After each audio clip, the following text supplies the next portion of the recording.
And yes, there's a lot of active weather to talk about, especially Atlantic Canada and especially Western Canada, both coasts into stormy conditions. And yeah, we're going to basically start west to east right now. BC, we're going to gradually improve. There's still some snowfall in the forecast, still some rainfall, but luckily the winds will gradually ease through the morning and afternoon. The prairies are dealing with some snowfall through the southern portions of Alberta, Saskatchewan, Manitoba. Snowfall warnings in place. There's still a little unsettled weather across the Great Lakes, mostly some lake effect flurries, pockets of snow as well. But obviously the big story is what's going on in Atlantic Canada. Still holding on to above normal temperatures as well. Pretty much the last area across our country with that. And then we start to get into the weekend and it cools off noticeably. So we'll concentrate obviously on both systems. Number one, moving through the prairies right now, but it will have some lags, if you will.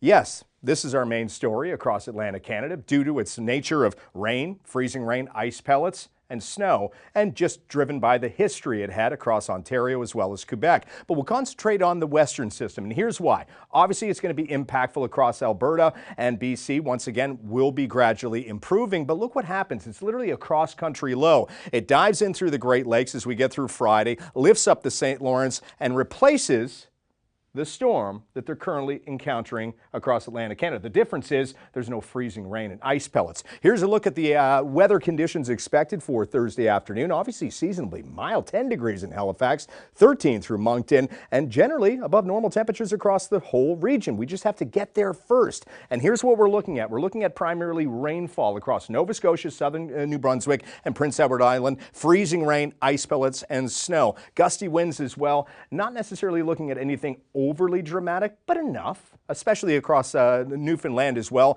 Likely seeing some wind gusts through the afternoon, evening, anywhere from 60 to almost 80 kilometers an hour. Once we start to cool off into Friday morning, we will start to see brief snow move through mainland Nova Scotia. Sea effect then takes over across Cape Breton and western Newfoundland, and as a result, those two areas will be hardest hit in terms of snowfall. And then another system moves in for Saturday. Saturday evening, overnight, it moves its way in towards Newfoundland. We're still working out the details on the exact placement of the rain and snow, but once again, you're not seeing any different colors on this map, which represents no real threat of ice pellets and freezing rain, at least for now. Here's a look at the snowfall totals. Once again, it's pretty much up the Gaspé and into western Newfoundland with the hardest hit areas. Of course, ice pellets and freezing rain primarily in the morning across New Brunswick, along with the freezing rain. Then it moves off towards Newfoundland. So in terms of the active weather across southern Quebec, much improved. There will still be some gusty winds up the St. Lawrence, and with the recent freezing rain, power outages, or I should say additional power outages, can't be completely ruled out.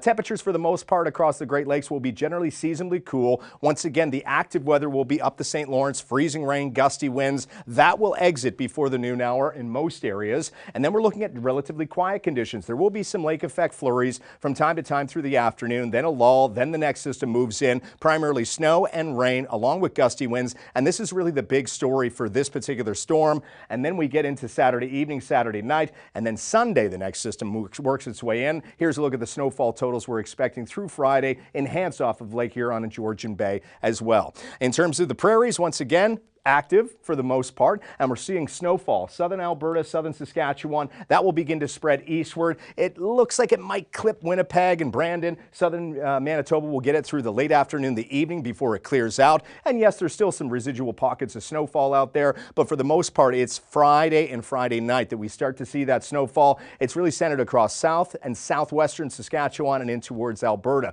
BC, once again, you are basically looking at an unsettled weather day. Winds and strong pulses of snow, blizzard-like conditions will gradually improve, but there's still going to be pockets of snow. And as we get through Thursday night and into Friday, it might wander down closer to sea level. I don't think that it's going to accumulate across Vancouver, but you get the point. Winter's still here, and it still has a hold across our entire country, including this weekend when basically coast to coast will be seasonably cool. And once again, here's a look at the snowfall, which is really the big story. And keep in mind, avalanche safety with the snow and cooler conditions, avalanche safety is obviously key, especially in the backcountry.